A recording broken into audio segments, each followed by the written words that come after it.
मंदोदरी ने कहा रावण से, तुम सीता का अपहरण कर लाए, वो तुम्हारी बनने को तैयार नहीं है। तुम इतने बड़े मायावी हो तो राम का रूप धारण करके सीता के सामने क्यों नहीं चले जाते, जिससे वो स्वयं तुम्हारी हो जाए। तो रावण ने कहा, मैं बेशक बड़ा मायावी हूँ, अरे मैं राम का रूप धर तो सकता हूँ, और मैं जब जब भी राम का रूप धारण करता हूँ, हर पराई औरत मुझे माँ और बहन नजर आने लगती है। राम को समझना इतना आसान नहीं, सारा खेल दृष्टि का है। आप किस दृष्टि से देख रहे हैं कृष्ण मेलन को, बस इसका खेल है। सांवरिया सेठ के दरबार में जबरदस्त भीड़, सुना आप भी, सांवरिया सेठ के दरबार में जबरदस्त भीड़, उस भीड़ में एक प्रज्ञा चक्षु सूरदास भी मौजूद, जिनकी आंखें नहीं। तो किसी ने पूछा, सूरदास जी आप यहाँ कैसे? तो सूरदास जी ने क्रॉस क्वेश्चन ठोका, बोला आप यहाँ कैसे? बोला हम तो भगवान के दर्शन करने आए। तो सूरदास जी ने कहा हम भी दर्शन करने आए। अरे बोला आप दर्शन करने आए हो, आपके तो आंखें ही नहीं है, आपको तो दिखाई नहीं देता। सूरदास जी ने कहा मुझे नहीं दिखता तो क्या हुआ, उसको तो दिखता है। तो केवल सामान्य नजरों से पार नहीं पड़ेगी, कवि सम्मेलन के कवि को विलक्षण दृष्टि से देखा और सुना जाता है।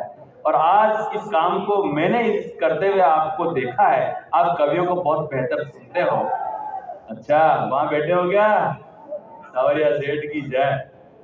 आइए, मैं जहां ले जाकर के छोड़ा है आदरणीय डॉक्टर सुनील जोगी जी ने, मैं इस कवि सम्मेलन के रथ को और आगे चलाता हूं और एक ऐसे विलक्षण कवि को बुलाता हूं जो समय के जलते हुए सवालों को अपनी कविताओं में उठाते हैं, सामाजिक विसंगतियों को रेखांकित करते हैं, आपके दिलों में जो जज्बात उछलते हैं जिन्हें आप कहना चाहते पर कह नहीं पाते, पर मां सरस्वती की कृपा से बड़ी सहजता से वो कह जाते हैं। बड़ा आसान नहीं है इन सब बातों का कहना सुनना। कोई कह सकता है किसी भी मंत्री को, किसी भी प्रशासनिक अधिकारी को कुछ भी?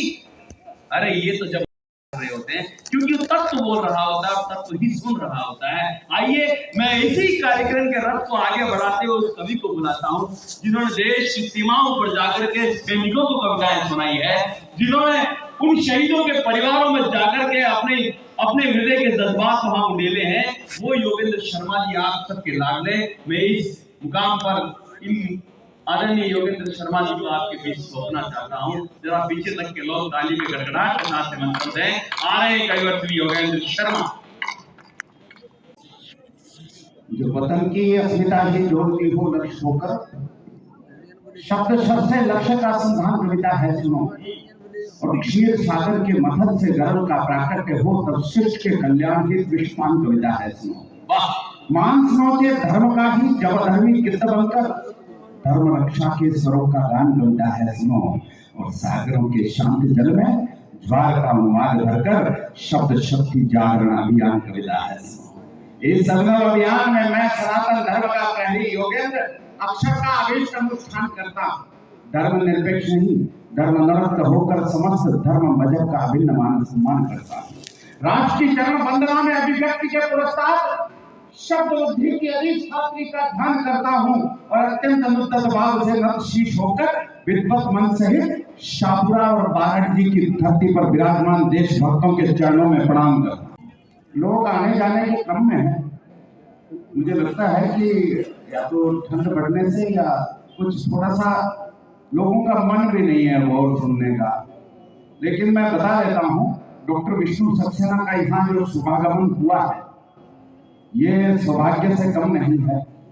जो लोग रसिया हैं कविता के, वो लोग अवश्य रुके। शीर्ष तक जाकर हम भाई बुद्धि प्रकाश दादी को भी सुनेंगे और डॉक्टर विष्णु सक्सेना को भी सुनेंगे।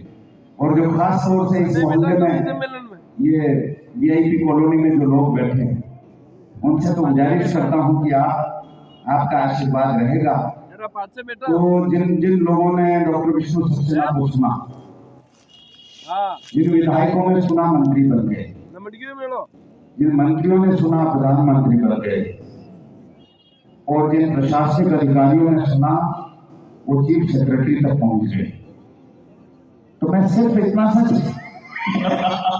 इसे कहते हैं कोड़ी के गुड़ बांधना। सिर्फ इतना सा चाहता हूं कि आप लोग बने रहेंगे। पीछे के भी बहुत लोगों को मैं नाम से भी जानता हूं, बहुत अपने लोग बैठे हैं, फिर भी कुछ लोग, एक स्क्रीन लगी हुई है उसके सामने बैठे हैं। 1947 में ऐसा ही हुआ। जिन्ना के सामने अलग स्क्रीन लगा दी गई, नेहरू के सामने अलग स्क्रीन लगा दी गई, दोनों एक ही हॉल में बैठे, तो विभाजन हो गया। आज भी वही काम हो रहा है। मैं जो स्क्रीन चलाने वाले महानुभाव हैं, मैं उनसे निवेदन करता हूं, जितनी देर स्क्रीन चल गई बहुत अच्छा है, आपका पेमेंट पूरा हो जाएगा, लेकिन अब आप उस स्क्रीन को बंद कर दो, क्योंकि योगेंद्र शर्मा यहाँ पर खड़ा हो। मैं विभाजन के विरुद्ध हूं, ध्यान रखना, मुझे विभाजन स्वीकार नहीं है। आज कार्यक्रम का स्वरूप कुछ अद्भुत रहा।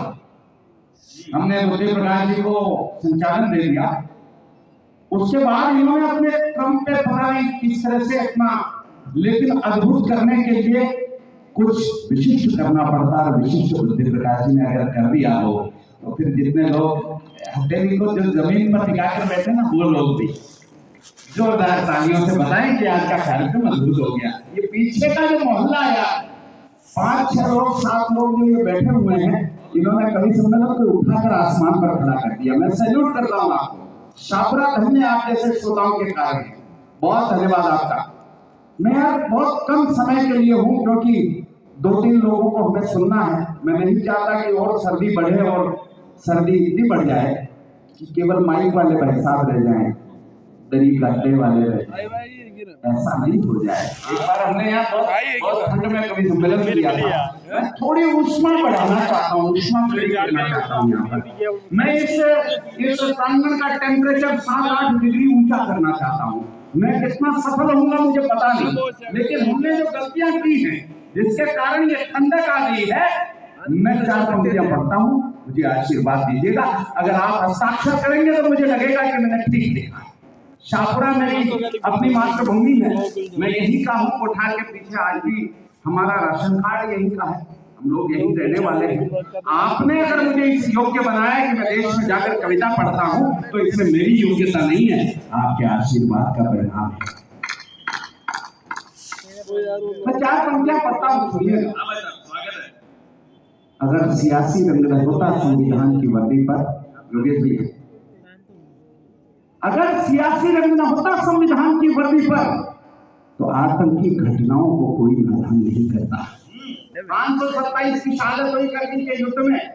माफ करना, प्रतिवर्ष ये नेट खोल के देख लेना, 400 से 500 सैनिक हम प्रतिवर्ष केवल आतंकवाद को रोकने के लिए खो रहे हैं। आज भी तब कहता हूं, माइक के सामने खड़ा हूं, बड़े लोग बैठे हैं, तब कहता हूं कि अगर सियासी रंग न होता संविधान की वर्दी पर, तो आतंकी घटनाओं को कोई नादान नहीं करता, और सही वक्त पर सरेआम अफजल को फांसी दी होती, तो मुंबई में घनघोर धमाके मुझसे काम नहीं करता। रोको यहाँ तालियों को, मैं 4 पंक्तियां पूरी करता हूँ, 4 पंक्तियां कहता हूँ, सुनिएगा। अगर सियासी रंग न होता संविधान की वर्दी पर, तो आतंकी घटनाओं को कोई नादान नहीं करता, सही वक्त पर सरेआम अफजल को फांसी दी होती, तो मुंबई में घनघोर धमाके वो शैतान नहीं करता। अरे एक शीश के बदले में 10 हमने काटे होते, एक शीश के बदले में यदि 10 हमने काटे होते, तो रणवीरों का वतन व्यर्थ में फिर बलिदान नहीं करता। और 2-4 दरिंदों की फांसी यदि लाल किले पर हो जाती, भारत में घुसने की हिम्मत पाकिस्तान नहीं करता।